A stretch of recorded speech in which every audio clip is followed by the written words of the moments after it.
Welcome, everybody, to the Cel Cast.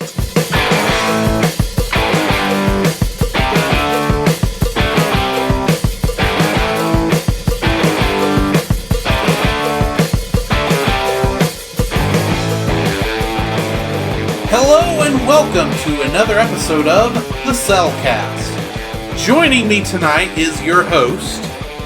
He certainly doesn't know what the baby's going to be doing, Jacob! Why, thank you. And to introduce our co-host, who insists on wearing capes and his underwear on the outside. Welcome, Drew! Okay. Now, I haven't done that since third grade. Okay, anyway. Yes! For those of you wondering... The third grade? It was better than 3. It was funnier than 3. Yeah, that's true. What if I'd have said I hadn't done that since high school? That wouldn't have been any better. Anyways. So, we ran into an issue the last time we tried to record this episode, so we had to re-record it again. Yeah, we wear robot voice. Yeah, I think I found a way around that, but, we'll see until something else screws up. Yeah. We're still learning with it on this stuff. Bear with us, Pete, folks. But I guess I should ask, how have you been the last couple weeks? Man, I've been doing very well, actually. Just relaxing, working, drawing, doing a podcast, and just trying to figure out what I'm supposed to be doing in life. I'm slowly working on that. All right. How about yourself? Well, let's see. I defeated 13 avatars of darkness. I crowned a bunch of little princesses. And of course, if you're trying to figure out what I'm doing, I've been playing video games. Yeah, it sounds like. Or he jumping in the Wreck-It Ralph. Maybe, but no. I've mostly just been playing a couple games the last couple weeks, keeping myself from going insane, dealing with the computer issues we've been working with. Yeah. But overall, I've just had a good time. Good. So, what have you watched, animated-wise? Oh, what have I watched animation-wise? I had the privilege to go and watch How to Train Your Dragon 3. Okay. It was a solo outing, but as it happens, sometimes you just do things solo. Mm-hmm. And watching a movie sometimes is great because you don't get someone next to you talking or munching too loud or talking during the movie. To quote from the first movie, "You just gestured to all of me." Yes. Are you saying I'm a bit loud? Maybe. Okay. I kid. I know you are. Actually, kind of on a side note, this movie just wraps an amazing trilogy up together in a nice bow. Mm-hmm. And it's one of those movies that I'm not ashamed. I cried. I wept. It was that good. It sailed this movie off into the sunset, and I hope DreamWorks does not touch it again, but that's only wish fulfillment. All right. Other than that, I've collected a few other films. I went by a friend, he was at a garage sale, and he was selling movies, and I was like, ooh, okay, I lost this movie, which was Passion of the Christ. And then it was like, ooh, he's got these two DreamWorks packed bundle for 2, which was Joseph of Many Colors. I think it's Joseph King of Dreams. Joseph King of Dreams, thank you. And The Prince of Egypt. Okay. And I was like, not bad. For $1, that's not bad at all. It's not bad at all for $1. No. So, that's what I've been watching. What have you been watching? Well, last week, before we had our recording issue, mm-hmm. I discovered a new anime that I pretty much fell in love with. Okay. It is a story about a guy, recluse, mm-hmm. lives, doesn't get out of his apartment. He's a very famous author, but he has pretty much no life. Gotcha. He's visiting his parents' grave one day, mm-hmm. and he gets attacked by a cat. And he gets inspired by the look on this cat's face. And so he adopts this cat. He takes this stray cat home. Mm-hmm. And the entire show is about their life together. Mm-hmm. It's called My Roommate is a Cat.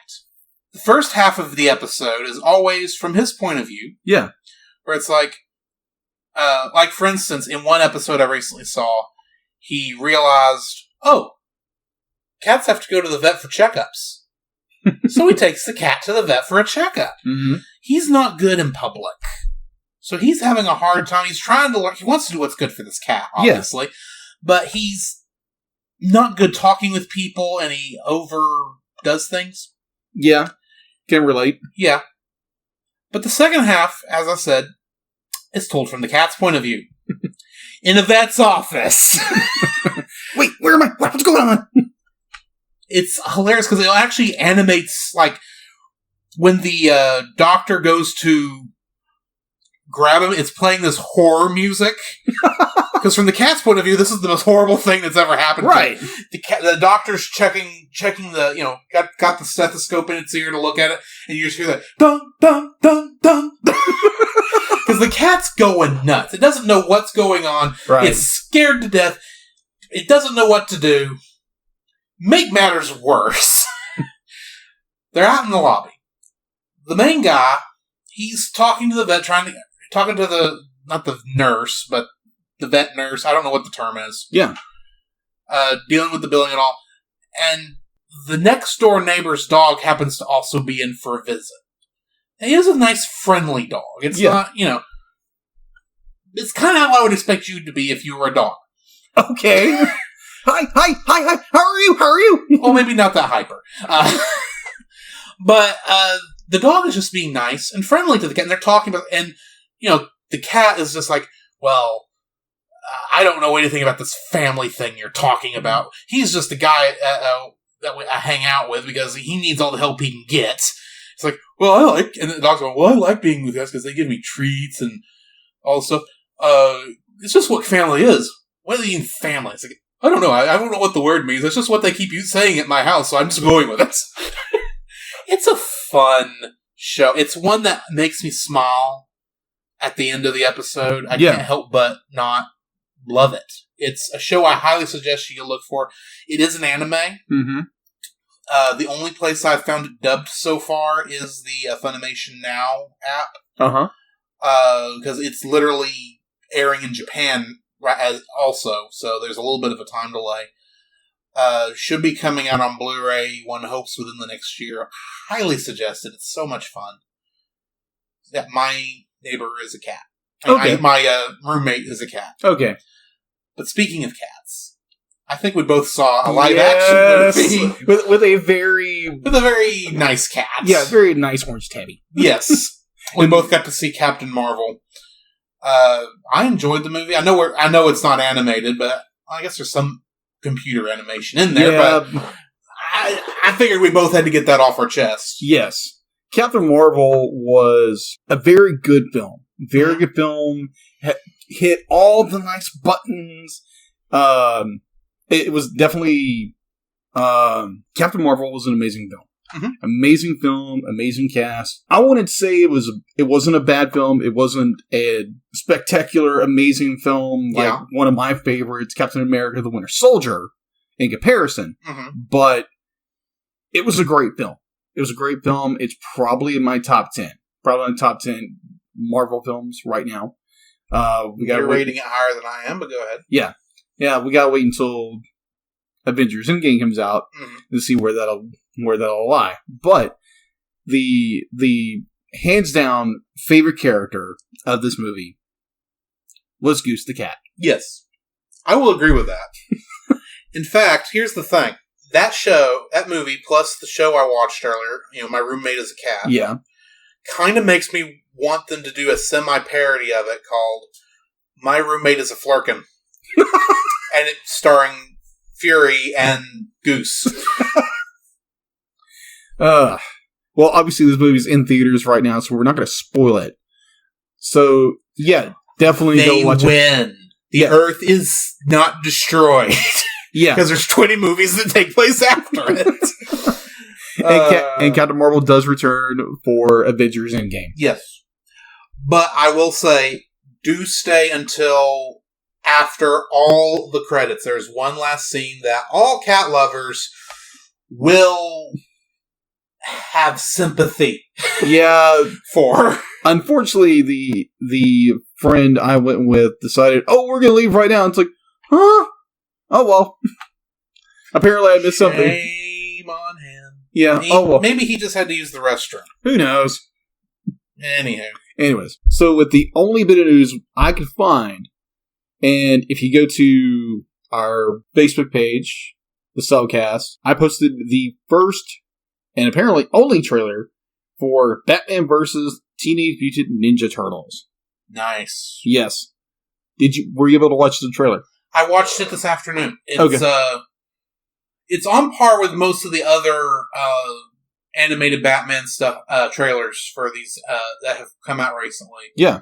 But at the same time, it's like, okay, I can get behind this. I don't know why. I don't remember Gotham City existing in the Teenage Mutant Ninja Turtles universe, but if they can make it work, I can live with it. Mm-hmm. Yeah, this trailer was just... I can't believe they did it. I can't believe that you had DC and Nickelodeon come together to make a film about two Titan franchise and make it work. Well, right now I don't know if it works or not because I haven't seen the film yet, but the trailers leave an appetite in my soul to go watch this film. And so most likely I will go buy it. Or most likely when my brother picks it up, I'll watch it. Right. I'm not entirely sure how much Nickelodeon had to do with it other than signing off on it. Right. Because when you look at it, while it is a different art style, it is more Ninja Turtle-y style art style they're using for the movie than the Batman art style. Yeah. You can definitely tell most of this was written around the Batman side of things. Yeah. So. So in kind of it's news, but it's not really news. Because when you let your inner geek, your inner 5-year-old movie nerd come out. That wasn't where I was going, but okay. Yeah, your inner animated movie nerd come out. Mm-hmm. I had a very interesting conversation with a friend of mine. Okay. Well, to start off, we have different opinions. As we all do. We all have different opinions. And what was great about it, because we could talk about a subject that is kind of a HUD button issue right now. And I won't go into it because it's more of a private conversation. Right. But we walked away, still friends, laughing, joking about things. Because I think it's where our society has gone wrong. Where we start talking about, if you don't agree with me, you're this, and this, and this. Mm-hmm. And when it's simply, okay, I disagree with this. I disagree with a subject matter. I disagree with a topic. And we can still get along. We can still get along and be like, we're not all going to agree with everything. We're going to agree to disagree. Mm-hmm. And so afterwards, we had a very different conversation, which me and you've had very often. Mm-hmm. Favorite Disney princess. And for me, I'm very confident in my masculinity. I don't care. Right. So we started talking, and she's like, so who's your favorite princess? From what I said, it was... I'm guessing Rapunzel. Rapunzel, you're correct. And she was like, oh my gosh, who would like Rapunzel? Oh my gosh, blah. It's like, okay, friendship over, that's it, we're done. Don't mess with my princess, lady. In which I'm completely joking. We had a blast, and it's like, yeah, apparently both liked Ariel when we were kids. Well, who wouldn't? Yeah, of course. She's a redhead. And very fiery. Yeah. In an aquatic sort of way. Yeah. True. Yeah, so that's news. Just as a quick aside, you already said which is your favorite Disney princess. I guess I should reciprocate. Yeah, go for it. Vanellope von Schweetz. Oh, yes. And I don't care that she's not considered an official princess. She is a princess of Sugar Rush. That counts for me. Well, technically, she's the president. She was a princess. Yeah, that's true. She has her own princess song. Yeah, Wreck-It Ralph 2, which is an amazing movie. Because there's no place like Slaughter Race. Anyway. Yeah.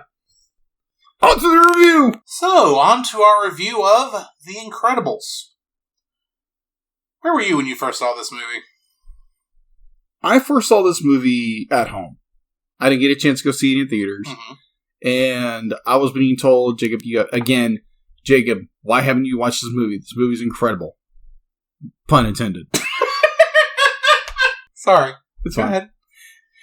And so, oddly enough, I have the DVD here with me, and I purchased this from Blockbuster. Boy, that's ironic. Yeah, that's ironic. For this week. Yes. And I still have the receipt inside the box. Nice. Yeah. So, I thought that was kind of an interesting thing because I found it was like, oh, it's so much, but like, yeah, I'll buy it. I think I bought it with another movie. Mm-hmm. And well, it should say on that receipt. It's too faded. Would be by now, actually. Yeah, it's been so many years. It's been 2004? It should say on there. I think it's 2004, 2005. 2003. 2003, okay. Yeah, 2003.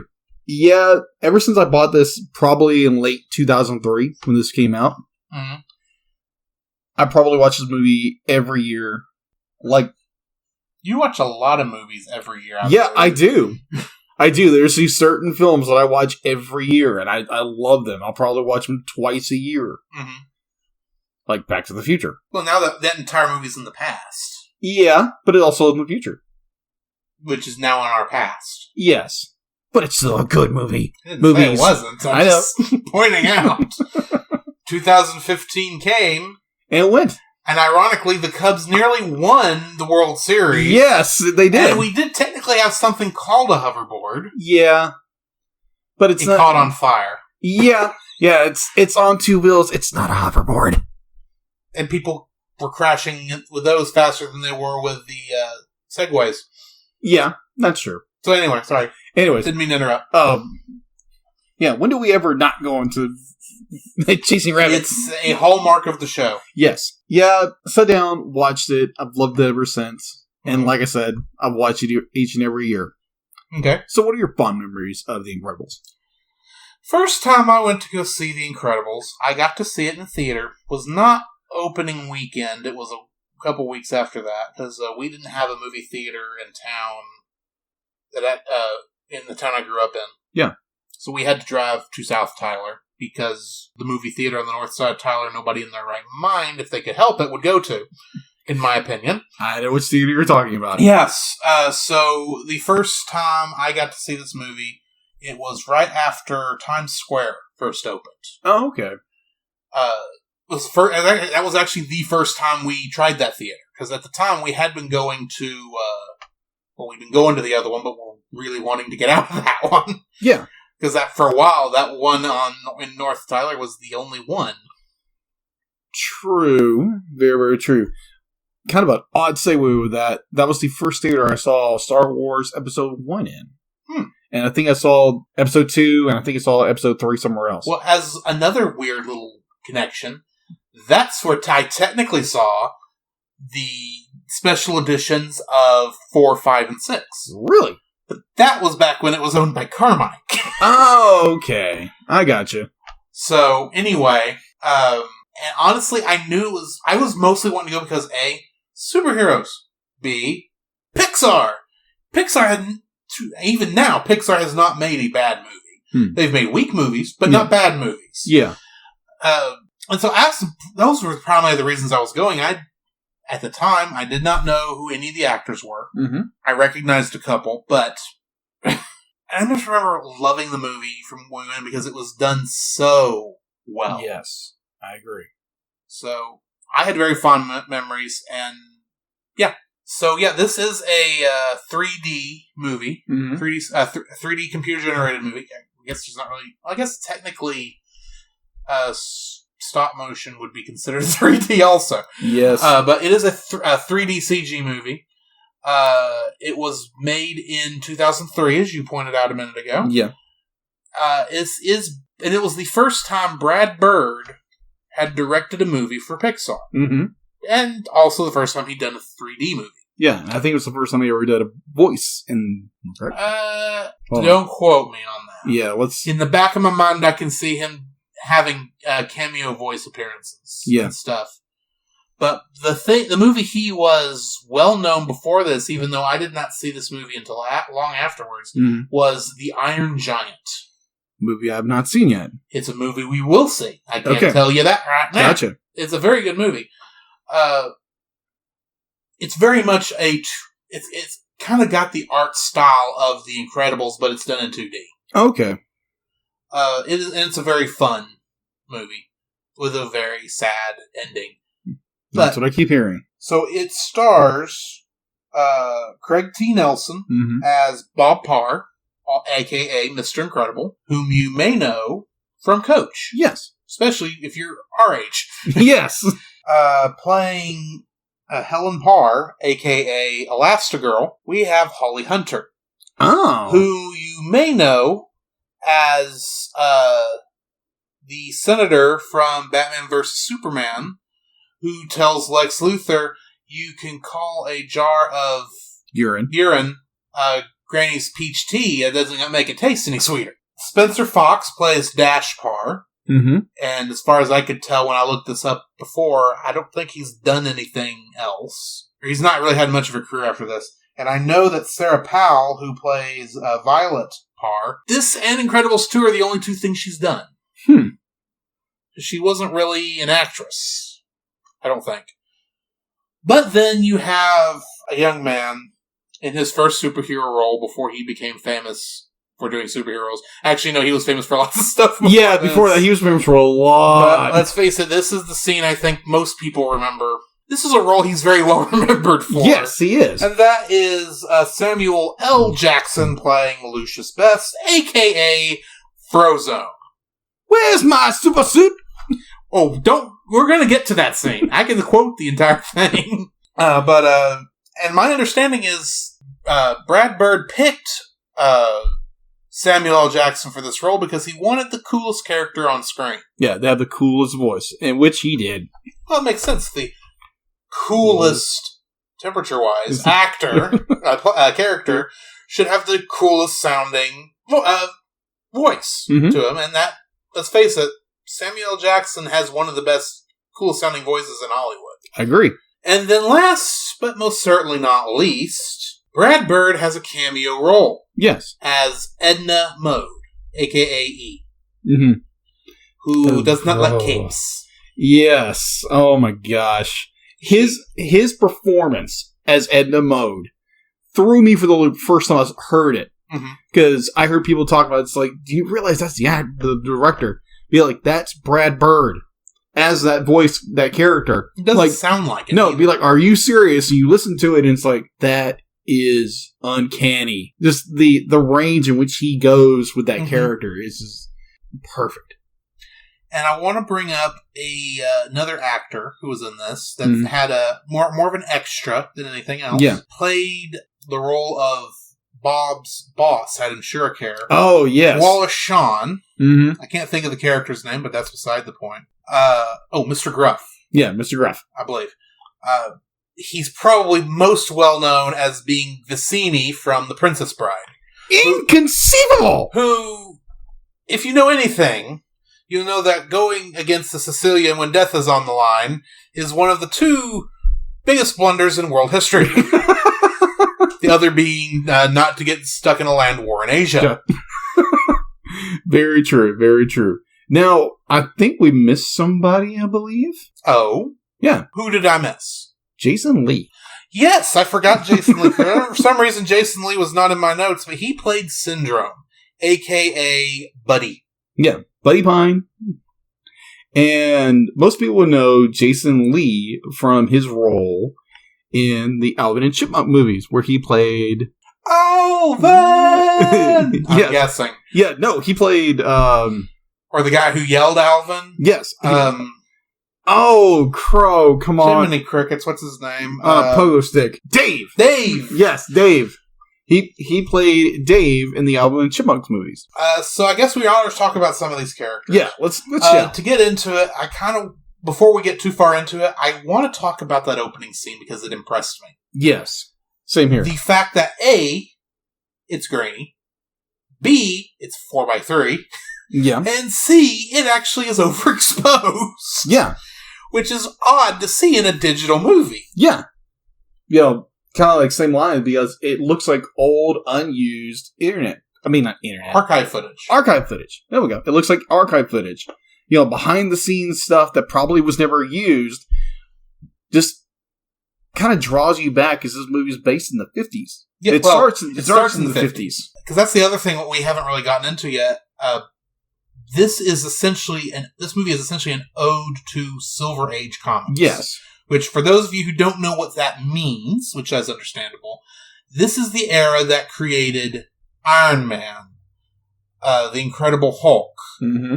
the modern versions of The Flash, Green Lantern, mm-hmm. Trying to think of other characters. But essentially, it is where most of what we think of as comic books mm-hmm. comes from. Yeah. There were comic books before that, back during the Golden Age, when it was goofy. You get right down to during the 40s. And, of course, propaganda about, we got to go kill Hitler. Gotta go punch Hitler in the face. Yes. So that's where a lot of your classic stories come from, but really where our modern way of thinking about these characters and most of where mm-hmm. our idea of these characters comes from is from the Silver Age, which is really what this movie is celebrating. Yeah. And the movie contains elements of really both DC and Marvel, because at this time, Disney did not own Marvel. Yeah. So they could get away with some of it. Yeah. They could get away with being equal. They had no stake in that game. Yeah. But it's just a really fun superhero flick.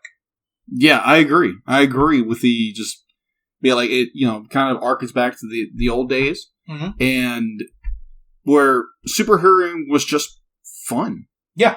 And it wasn't the 80s where everything was dark and gritty and just depressing. So, like a previous movie where a character sings, "Darkness, no parents."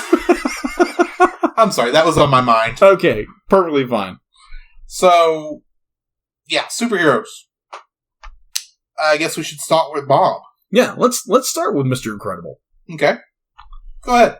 So, Bob Parr, also known as Mr. Incredible. Mm-hmm. A man who went from being everybody's favorite superhero to a man who was down on his luck, working a 9-to-5 job, bored out of his skull, and just wanted a little adventure. Wanted to go back and relive the glory days. Right. In which, essentially going through a midlife crisis. Yes. He's going through a midlife crisis. Mr. Incredible has a very interesting adventure in this show, in this movie, where his family is tested, his very existence is tested. Yes. All because he works alone. Mm-hmm. So, the first thing that comes to my mind when I see Bob, especially the first time I saw it, is how many different superheroes he's essentially representing. The superhero types. Yeah. He is essentially your Captain America / Superman type character, but oddly enough, the character he has the most in common with, at least from a superpower, his powers point of view, is Shazam, aka the original Captain Marvel, who was a DC Comics character now. Yeah. In fact, it's almost so obvious in the scene where anytime you see him in his cubicle at the beginning of the movie, he's sharing it with the central support beam of the building. Yeah. But you can see on that beam is one of those power boxes. Yeah. And the lightning bolts on that box is the exact same lightning bolts, except red, that Shazam is on Shazam's costume. Yeah. I noticed that. I think with Mr. Incredible, I think he lines up more with like the Incredible Hulk, just personally. Okay. Where he's a man that has this incredible strength, but he has this fear of losing things. He's the fear that he's going to lose something. Yeah. Or it's not the fact he's going to lose control, the fact he's going to lose everything. Well, I don't think he even comes to that realization until about halfway through the movie. Yeah. Because at the beginning of the movie, he's so focused on getting out that he almost doesn't think about how it's going to affect his family. Yeah, that's true. To the point where he even lies that he's lost his job. Yeah. And goes on this adventure. It's like, what would have happened if that first trip to the island, if he had lost, if he'd gotten killed? Yeah. His family didn't know where he was going. They thought he was going to a conference somewhere. Mm-hmm. He could have died. He could have. On that island. And, that would have broke them up. They would not have known why he went there. Oh, yeah. So, anyway. Anyways. One of the lines that kind of just sum up, Mr. Incredible's dilemma, his dilemma of being a superhero and being a father and being a husband, is when his entire families are united on the island, they get captured, and he says this line, which is just fits him to a T. Yeah. I'm sorry, this is my fault. I've been a lousy father, blinded to what I have, so obsessed with being underrated that I underrated you all, referring to his family. Mm-hmm. So caught up in the past that you are my greatest adventure, and I almost missed it. And that just sums up Mr. Incredible. Yeah. Where he's incredibly powerful, but he gets so short-sighted on his goals, his dream, that he nearly loses everything. Yeah. And not to get too focused on the Incredibles 2, which starts immediately after this movie. Yes. That kind of informs how he enters that movie, where he's wanting to spend much more time with his family. Yeah. So why don't we talk about Mrs. Incredible? Well, ironically, the only place she's called Mrs. Incredible was in the toys, because they legally couldn't call her Elastigirl in the toy line, because DC Comics threatened to sue. Because they have a character named Elastigirl also. With, I think it's either... the DC Comics character has a hyphen between Elasta and Girl. Yeah. Which is the only reason Disney got away with it. Yeah. As much as they did. But, she is very flexible. Yeah. She's, which fits her character. In terms of superpowers, she's much more like, of course, she's essentially made of rubber, much like, Mr. Fantastic and the Fantastic Four and, Plastic Man over at DC. Yeah. One of the things I like about her character is the fact that she's probably the smartest person in the room. Yeah. Almost in every instance. I agree. The only blind spot she has is to Bob himself. But to the point where when she finally does realize what Bob has been doing, which is, it's ironic because you can tell they're kind of making the references to maybe their marriage is maybe ending over maybe them thinking that Bob is cheating on her. Yeah. But in reality, Bob's just going through a midlife crisis and heroing, which puts the whole family in danger. One of the things I love that she says is when Violet is her daughter asks her, I don't understand, is Dad in trouble or is Dad the trouble? And she says, Either your father's in trouble or he's going to be. Great line in that movie. And one of the things I also like is, and just as a matter of small little detail, because I love the small little details. Yeah. Holly Hunter went and learned all of the aircraft lingo for the scene where she's talking on the radio, trying to get landing on No Man's Land. Yeah. She learned what all that meant so that she could say the stuff correctly in a believable way. So she wasn't just saying random stuff, even though it would have translated. But she actually knew what she was saying in that scene, which I love that they went to that much trouble. Mm-hmm. And also, as another little animation thing, I love how when they land in the water and she's trying to calm her children down, when she quickly looks down and sees the reflection in the water of the plane coming down and quickly gets a hold of them so they don't get killed. Yeah. She's just a fun character. Yeah. Sorry, go ahead. Yeah, she's the Elastigirl. Helen is very much the mom's mom. Mm-hmm. She's taking care of everything. She's juggling everything.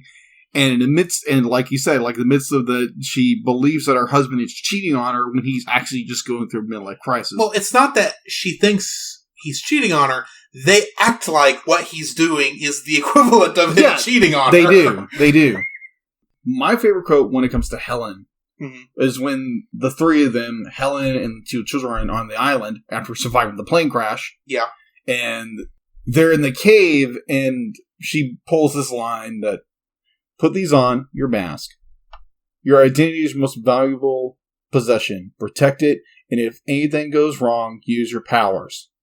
I know what I said.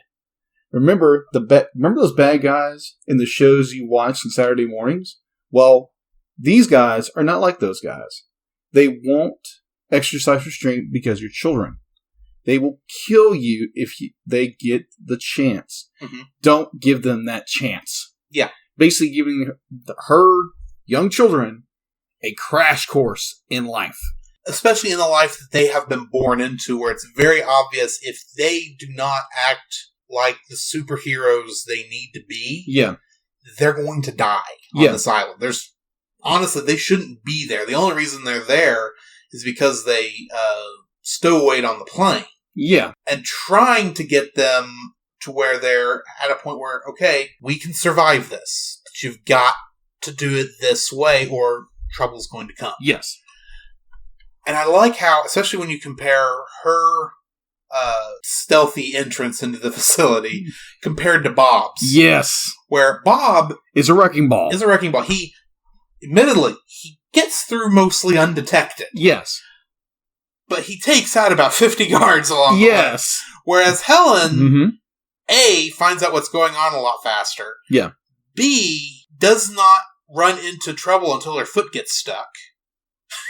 And then her hips. And then they run into her. And she, at the end of that, she only takes out 5 people. At least. And that's because they were there. And she already figures out or at least has a good idea of where Bob is, what's going on, and is able to get up there to save him. Yeah. Whereas Bob was stupid enough. Well, I'm not going to say stupid. He was smart enough to be able to get to where the computer was. Yeah. And look everything up, but not to get out while the getting was good. Yeah, well, he honestly, in his defense, it's not his fault that he got caught. No, it's not. He could have left a lot sooner than he did. Yeah. I think. But to kind of go with the fact that he was looking at all this information of all these people he knew, friends who had died at the hands of our villain, just to prove something. So I would be in the same shoes as him, that, oh my gosh, I've learned all this information. I'm in shock. Yeah. Until my chest starts glowing. And he has no idea why. I kind of wonder why Edna didn't bother to tell him there was a homing beacon in his suit. Edna's smarter than that. Yeah. I guess it was more for Helen's sake than Bob's. Still, that nearly got Bob killed. Yeah, that's true, but it was a device in order to get Helen, also the kids, to the island. Yes, I agree with that. So, speaking of kids, let's talk about the children. Okay, so we want to start with Violet or Dash? Oh, let's go with the speedster. Okay, we'll go with the speedster. Dash is a very fun character. I mean, he's obviously a bratty little kid. Yeah. Who's very fast, but because of the life he's forced to live, because they can't be supers. We haven't talked about that, but they literally can't be who they are because the superhero relocation program has pretty much made who they are illegal. Yes. Or at least to act on that. It's illegal. Which, harkening back to comic book history, even though this would technically not happen until the 80s in the comic books, reminds me of the Mutant Registration Act that the X-Men had to deal with, the Metahuman Registration Act that led into the first Civil War comic book. Yes. And then, of course, following the MCU, the Sokovia Accords. It puts me in that mind. It's like, okay, they legally can't move, but look how much it's causing these kids, how much trouble it's giving these kids growing up in. Yeah. I mean, Dash is acting out a lot, because you see him at the beginning putting a tack on his teacher's chair, but moving, of course, so fast that even the videotape set up to catch him doesn't see them. Yes. Which, I love how He gets away with it, but he still gets in trouble with his mom. Oh, yeah. Because when your mom is a super and you're a super, you're going to get in trouble. What your capabilities are. Yes. But Dash, being a bratty little kid, he's got some of the best lines. Like, when they crash into the water, he's going, "We're dead. We're dead. We survived, but we're dead." It's just such... He's slightly overdramatic. Slightly overdramatic, yeah. But in his defense, it'd be like, I just crashed and I think I should be dead at this moment. But he's also got the most energy, so he's not good at sitting still. No, he's not. I mean, that which nearly gets him into trouble, but does at least give him and his sister enough warning time before they get incinerated by the rocket blast. Yes. And the fact that he's fast enough, he's able to take out, 6 of those guards during that scene in the flying choppers? At least. And he's fast enough that he runs on water, which I love that scene. It's like, he's running, all of a sudden he realizes he's running up on water. He doesn't know what's going to happen, so he closes his eyes, but he's still running straight, and the music cuts out, so all you hear is the little sound effect of his feet hitting the water. As he runs across water, realizes he's not sinking, looks down, and does that kind of laugh. It's like, okay, that's awesome. This is so awesome that I can do this.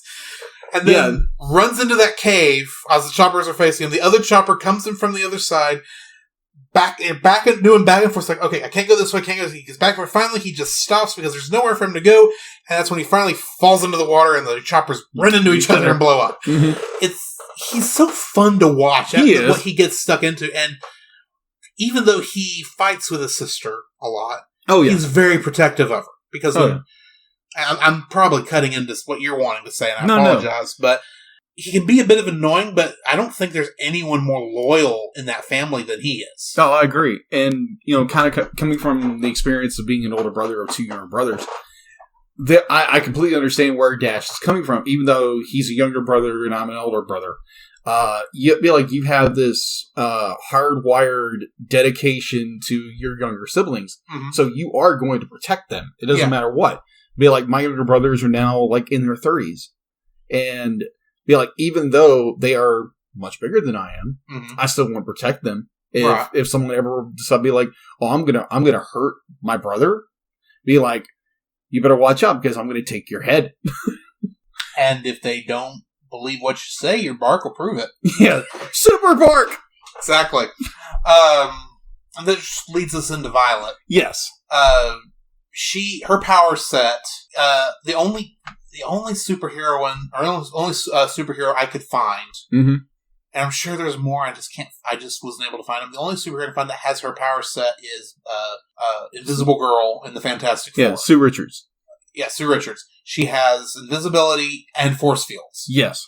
Which does actually make sense, even in a weird sort of way. It fits her character the most, especially in the beginning, because she is a teenage girl who pretty much wants to be invisible because she can't. She's insecure. Yeah, like any teenager is going to be. And at the beginning, you even see her hair is always in her face, like she's trying to hide from the world through her hair. Yes. I love her growth through this movie. Slowly, where she, as she gets put in charge of watching Dash. Yes. And her mother moves her hair out of her eye as she's trying to build her up. Says, you just said the line. It's right after the lines you hold on there. 1 second. I know which one you're talking about. Yeah. Hold on, let me get to it. Oh, okay. A part of the line in which Helen says to her daughter, "You have more power than you realize. Don't think and don't worry. If the time comes, you'll know what to do. It's in your blood." Yes. And that is so stinking true, especially throughout the movie, because she figures out how to save Dash when he gets attacked. And of course, now she's flying in the bubble, and Dash asks, "How are you doing that?" She says, "I don't know." He goes, "Whatever you're doing, keep doing it." And then, of course, at the very end, not to jump too far ahead, when Syndrome's plane crashes into where they are, and the smoke clears, and you can see her holding the force field up. She's the only one who could have done anything at that point. And her mom looks at her and says, "That's my girl." Yeah. And by the end, of course, then she's talking to her crush throughout the whole thing, Tony Reidinger. Yes. And she's the one who's strong and confident, and he's the one stumbling over his own words. It's like, oh, yeah, sure. Yep. Like, who's this girl again? It's like, I like movies. I'll buy the popcorn, okay? It's like Tuesday, right? Says, yeah, Tuesday. Which Tuesday never comes. No. Spoiler alert. Yeah, spoiler alert for Incredibles 2. With the kids, with Helen, she's, gave that amazing line to her kids. The fight in the forest is pretty much a crash course. Mm-hmm. Because Dash he's overconfident in his ability. And they're like, oh yeah, I'm so fast. And he gets hit.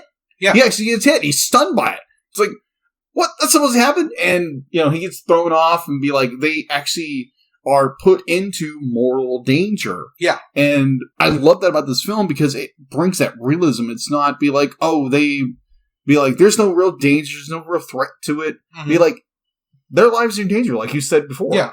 And that's just one of the things I love about these 2 kids. Now, we can't, talk about, the 2 older kids without talking about Jack Jack. Yes. Which, unfortunately, we can't get too much into Jack Jack because he's not in the movie that much. No, he's not. Unless you go ahead and watch Jack Jack Attack immediately after, which I don't know if you did, but I did. Yes, I did. I've seen it multiple times. He is... His power... Throughout the entire movie, they don't think he has powers. Yeah. Because he's not shown them to them, but apparently when they listen to Mozart, because Mozart makes babies smart... Sorry. That starts off the chain reaction of where it's like, he's got every power imaginable. Yes. We see him turn into steel. We see him turn into a demon baby. We see him catch on fire in this movie. And we see that's more in Incredibles 2. Okay, yeah. But, and I just love how you don't know that's coming until the very end. Yeah. And Syndrome's flying off. The baby's crying, like, oh crap, what are they going to do? And then all of a sudden, fire baby! Turns into metal, they fall down. And then Syndrome gets some more air as the baby turns into a demon. It's like, and I remember when I was sitting there watching it, I'm laughing my butt off. Yes. Because this is so hilarious what's happening. And still, somehow, none of the rest of the family see this happen. I mean, admittedly, they're pretty high up in the air, but still, they ought to be saying, why did Syndrome just drop right then? Yeah. There's no reason he should have. He's got enough thrust. Yeah, I think they're more concerned, like, oh my gosh, the baby! Yeah, they're more concerned about what Jack's going on besides what's actually happening. It's one of those things where, logically, in my mind, separated from the action, they should have noticed that, but when you're in the middle of the action, you miss stuff. That's true. So, speaking of a certain villain, let's talk about Syndrome. The beginning of the movie, yes, he is not a villain. No, he's not. Wanting to be Mr. Incredible's sidekick. Incrediboy. Uh-huh. And he's apparently a really good inventor because he's able to fly. He's got rocket boots. He's a little obsessed. A little. The character he reminds me the most of, did you ever watch back in the 90s a show called Freakazoid? No, I didn't. Okay. There was a character they had in there in a couple episodes called Fanboy. Oh, okay. Who, much like Buddy in this movie, wanted to be Freakazoid's sidekick. Oh, okay. But he's like a fan of like a ton of different things. I mean, this was the episode that Mark Hamill guest starred as himself. And of course. Fanboy does this whole thing where he says, "Join me, Mark Hamill. And together we can rule this Comic-Con as Fanboy and Son." You need to watch that show. Oh, okay. Definitely will. But anyway, it's the Fanboy is the character Buddy reminds me the most of at the beginning. Okay. Of it, which is a lot better when your character is 12, 13? Yeah. Then Fanboy wasn't Freakazoid, where it's very obvious he's our age. Okay. He's a very old Fanboy. He should have slimmed up and gotten out and gotten life. Yeah, he says the guy who needs to slim down and meet people. He sounds like an otaku. Except this was before otaku. Yeah, this was before otaku, but Syndrome is... ultimately, he's rejected by Mr. Incredible, saying, fly home, buddy, I work alone. And this inadvertently brings about the birth of Syndrome. Well, the first thing it does... Actually, this is not the first thing it does, but in the midst of all of that is when Mr. Incredible saves a suicide victim. Yes. And then later gets sued by him. Yes. Oddly enough, but the buddy's involvement is what causes more of the complications with the train. True. Because all those people end up suing, that were in the train at the time, end up suing Mr. Incredible for damages also. In which causes a cascade of lawsuits. Effect, which is what brings us to our modern day. Yes. Oddly enough, the guy who, the suicide jumper's name was actually Oliver Sandsweet. Yeah. I just thought that was interesting. It's very much a unfortunate name. Yeah, I agree. But going back to Syndrome, I think a line from a certain Dark Knight movie fits this character very well. I agree. You either die as a hero, or you live long enough to see yourself become the villain. Exactly. And that is Syndrome to a T. Is a man who said, oh, I can do this alone. Yeah. They're like, I've been rejected by my hero. I can do this by myself. I can make a pretty good living for myself. Oh, yeah. Come up with this plan to make all these technologies, pretty much pull a Tony Stark and become a weapons manufacturer. Yeah.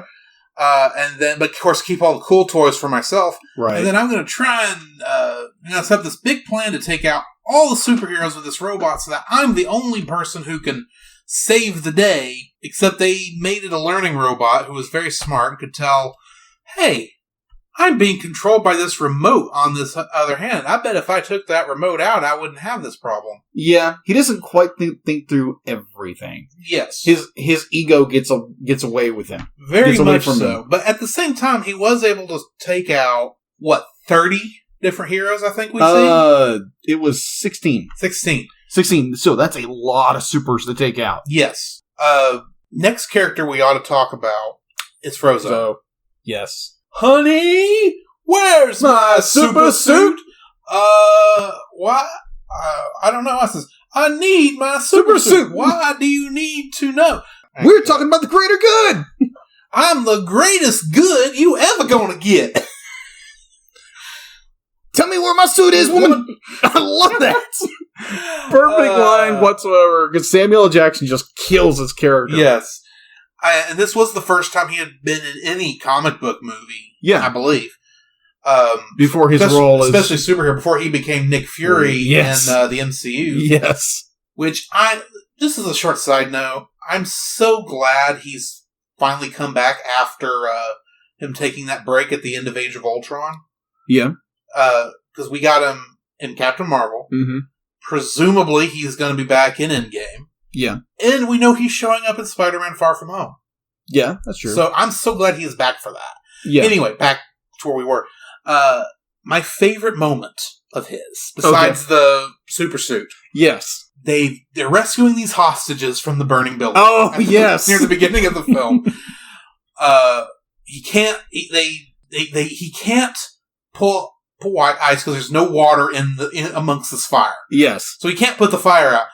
And Bob is berating him for that and says, well, can't you pull water from the air? There is no water in this air. What's wrong with you? Run out of muscle?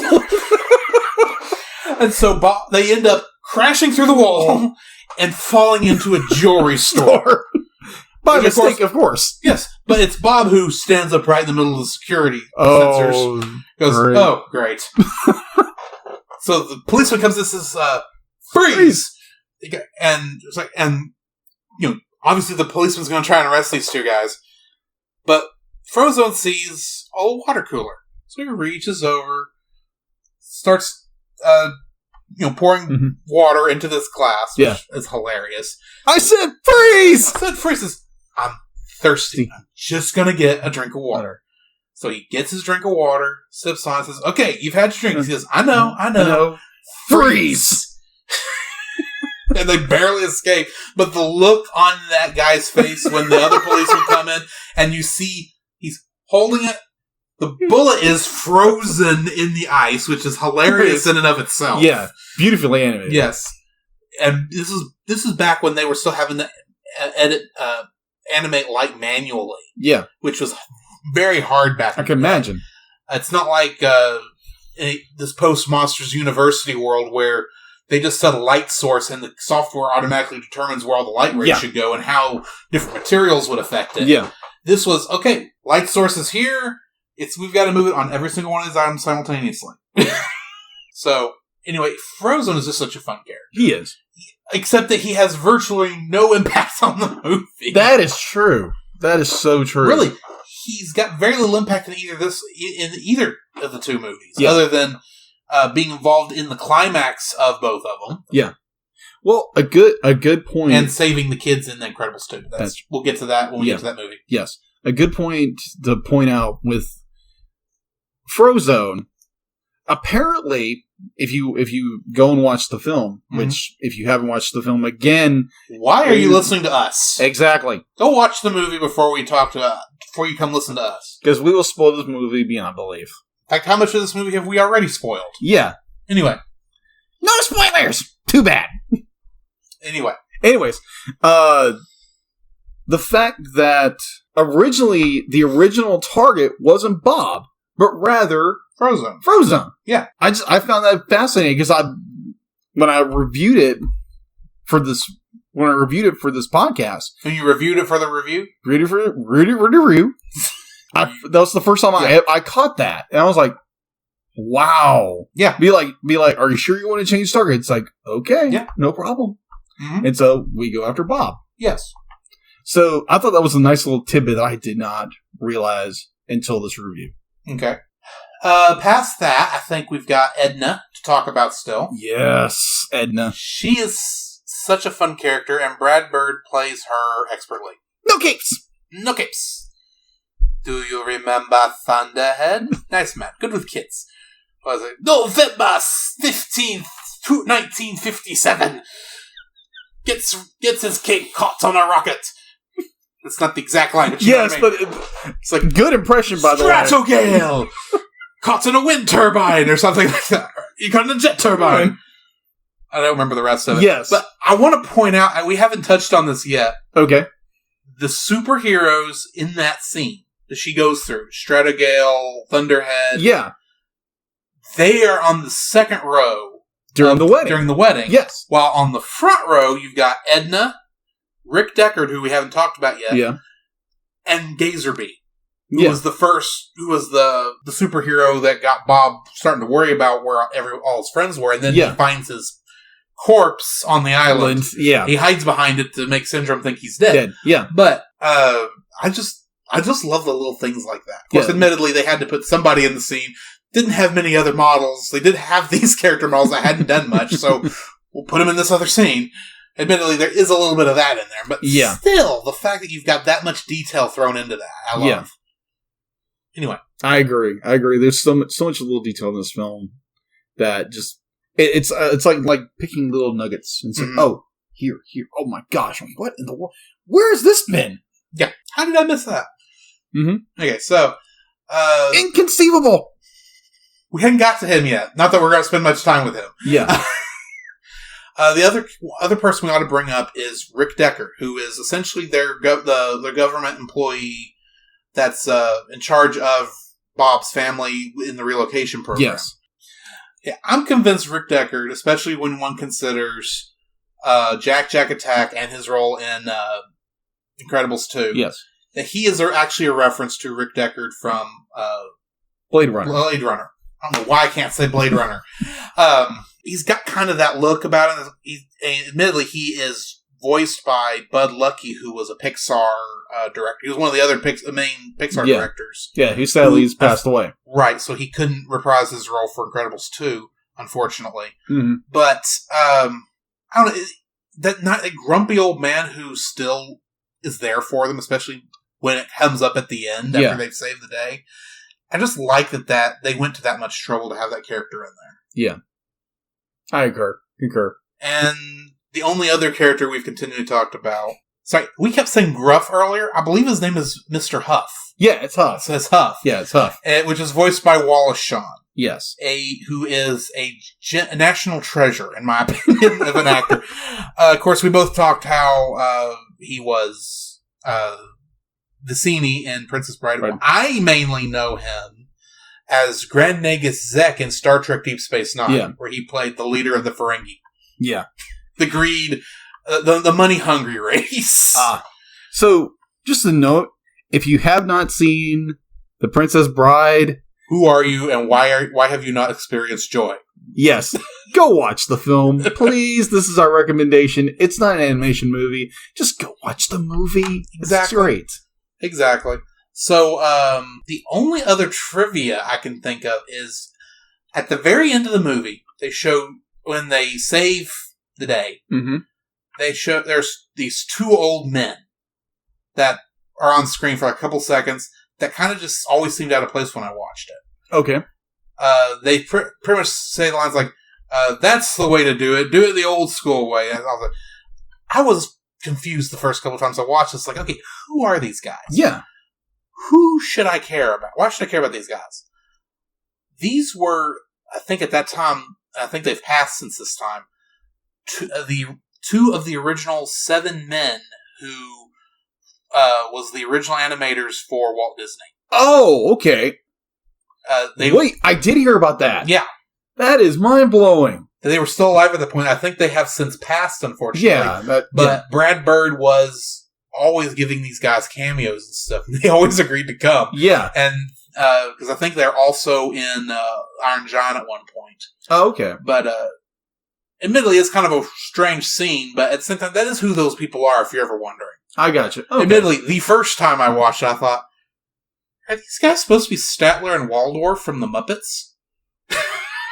Because that's kind of who I thought it were. But then, no, it's those guys. I can't think of their names. That kind of reminded me of we are using, 2 of the 7 old men from Disney. It reminded me of the directors of Aladdin and several other greats, A Little Mermaid, and several others. I'm not on top of my head. The 2 directors, Ron Cliffman and John Musker. Mm-hmm. They always seem to make a cameo in their films as characters. Oh, I mean, a lot of directors have done that over the years. Yeah. I mean, you go to the big one, Alfred Hitchcock. Yeah. Who makes a cameo appearance in every movie he does. He directed. Mm-hmm.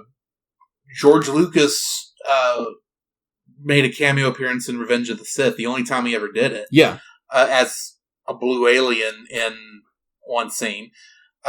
Which, if we go on a tangent about that, the only reason he did it because his daughter wanted to do it. Yeah. And she's like, Dad, you gotta do it with me. It's like, okay, fine, I'll do it. So at least he's canon somewhat. Yeah. Even though no one... Anyway, it's beside the point. Yeah. So, I mean, yeah, a director cameo is not unheard of. No, it's not. But it's always interesting. When it's animated, it's always much more interesting. Because they had to actually put some work into that. Yes, they did. So I think... Correct me if I'm wrong. I think that brings us to our ratings on this movie. Yes, I think it does. So, first off, is it family-friendly? Well, duh. Well... Yes, it is. This particular part of the rating system was your idea. So... Yes, it was. Well, yes. Incredibles is very family-friendly. And any family who has not seen The Incredibles, you need to put your kids in front of a television and have them watch this movie. Yes. I also wholeheartedly agree that it is a family-friendly movie. It's so family-friendly, it's about a family. Yeah. When you get right down to it. There's not a curse word to be heard throughout the whole thing, which is amazing considering Samuel L. Jackson's in the movie. And like I said, while there is the feeling that what Helen is worried about throughout the whole movie is that Bob is cheating on her, that's not what is actually happening. Yes.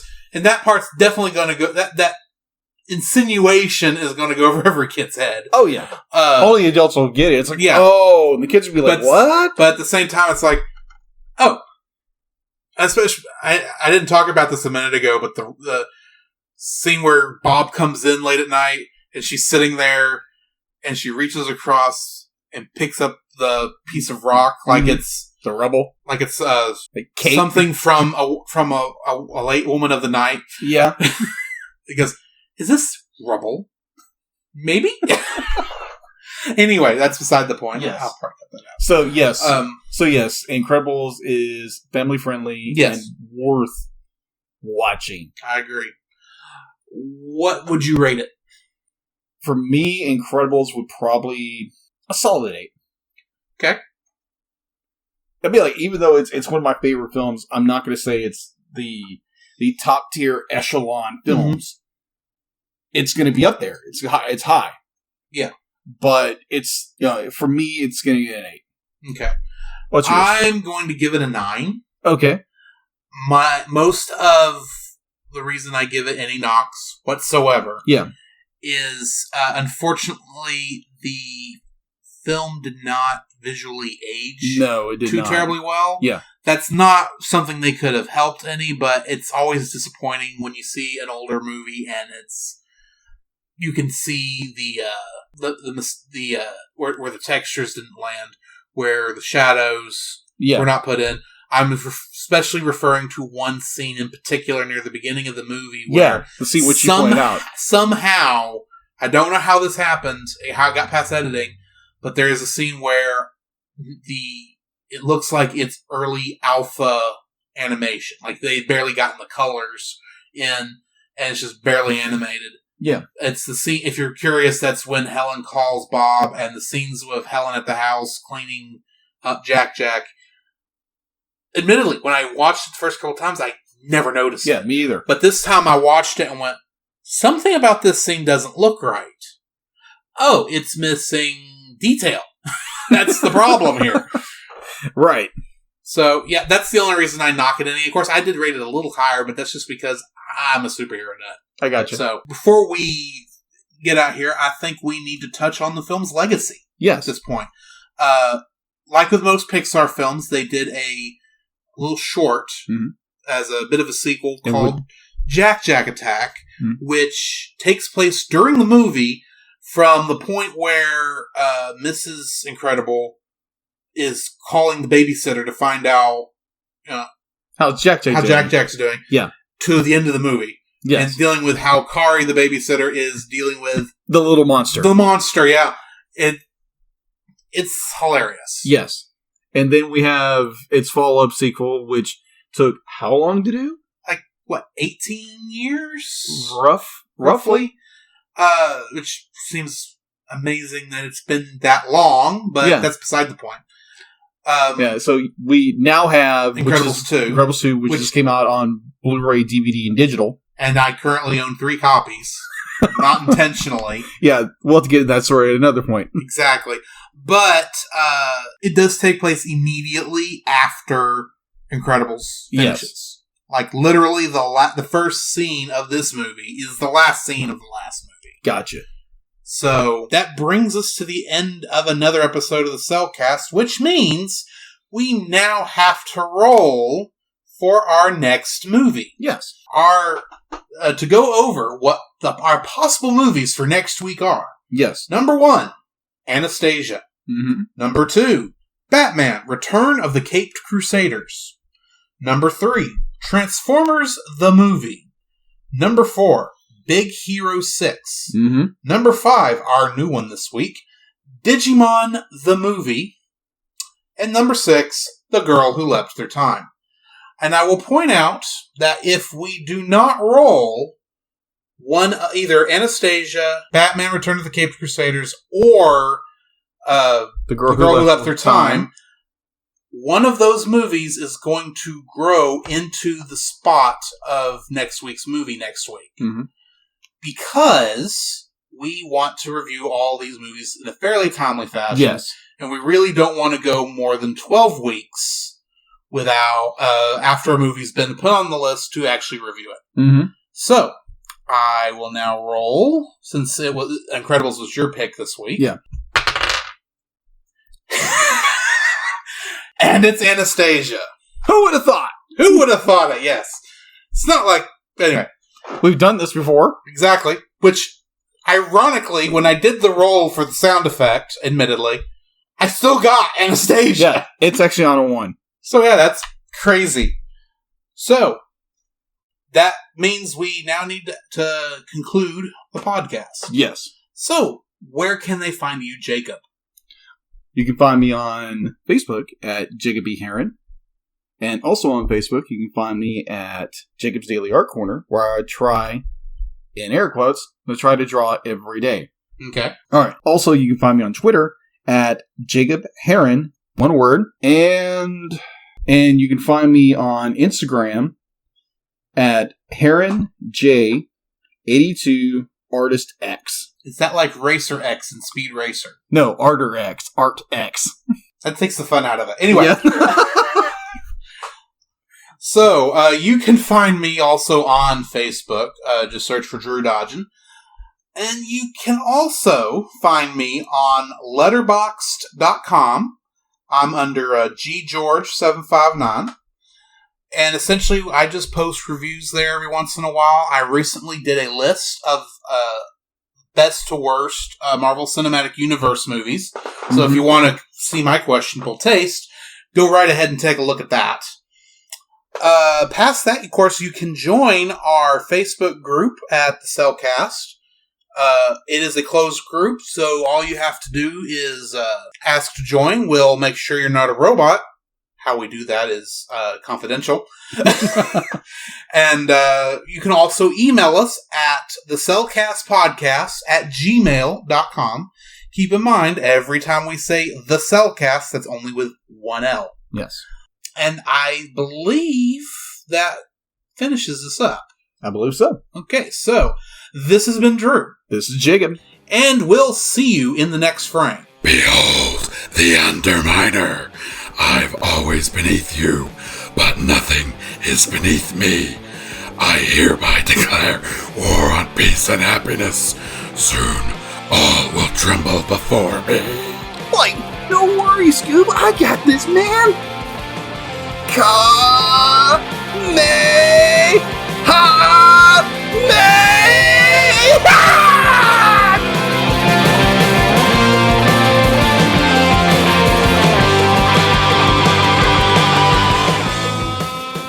Next time on The Cel Cast. Anastasia?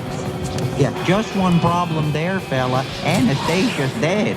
All the Romanovs are dead. They're dead. Dead, dead, dead. Am I right, my friend? I mean, how could that be?